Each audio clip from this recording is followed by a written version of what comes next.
ముందుగా మీకు మీ కుటుంబ సభ్యులకు దసరా నవరాత్రుల శుభాకాంక్షలు. హలో అండి, welcome back to my channel. Me vegetarian అమ్మాయిని. ఈరోజు డే 1 దసరా నవరాత్రుల ప్రసాదం కింద చేస్తున్న స్పెషల్ అన్నం పరమన్నం. దీనికోసం ముందుగా మనం స్టవ్ వెలిగించేసుకొని ఒక బౌల్ పెట్టుకొని దాంట్లో ఒక 1/2 లీటర్ వరకు పాలు తీసేసుకున్నాను. పాలు మరిగిన తర్వాత దీంట్లోకి నేను ఒక 2 గుప్పెళ్ళ వరకు కడిగిన బియ్యాన్ని వేసుకుంటున్నాను. అచ్చగా పాలతో చేస్తే ఆ రుచే వేరండి. తర్వాత దీంట్లోకి 1 స్పూన్ కడిగి పెట్టుకున్న శనగపప్పుని కూడా వేసేసుకున్నాను అనమాట. దీన్ని కొంతసేపు అలా కలిపేసుకొని ఈలోపు మనం ఒక బెల్లం గడ్డను తీసుకొని దాన్ని చక్కగా తురుములాగా మెత్తగా చేసేసుకుందాము.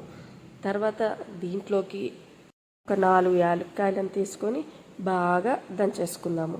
ఇలా పౌడర్ లాగా వచ్చేసిన తర్వాత మనం పరమాన్నం ఉడికిందో లేదో చూసుకుందాము.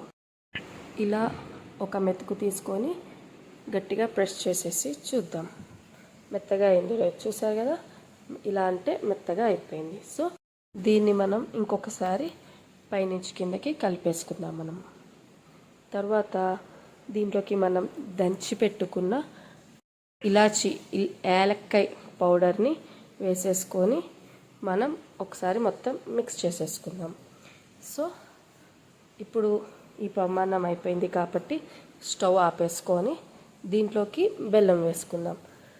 స్టవ్ ఆపాకే బెల్లం వేసుకోవాలండి, లేదంటే పాలు విరిగిపోతాయి.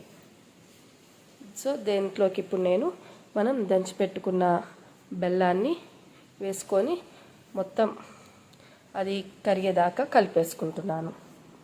నేను 3/4 బెల్లాన్ని వాడాను అనమాట.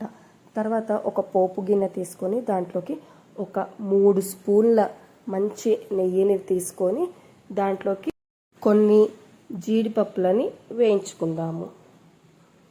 జీడిపప్పులు బాగా కొంచెం బ్రౌనిష్ కలర్లోకి వచ్చేదాకా వేయించుకుందాము. దీన్ని ఇప్పుడు మనం స్టవ్ ఆపేసేసుకొని ఈ జీడిపప్పుల్ని మనం ఇప్పుడు పరమాన్నంలో కలిపేసేసుకుందాం. అంతేనండి, చాలా నోరూరించే టేస్టీ పరమాన్నం రెడీ అయిపోయింది. మీరు కూడా ట్రై చేసి ఎలా ఉందో కమెంట్ బాక్స్లో కమెంట్ చేయండి. Please do like, share and subscribe to my channel. Love you all. Bye.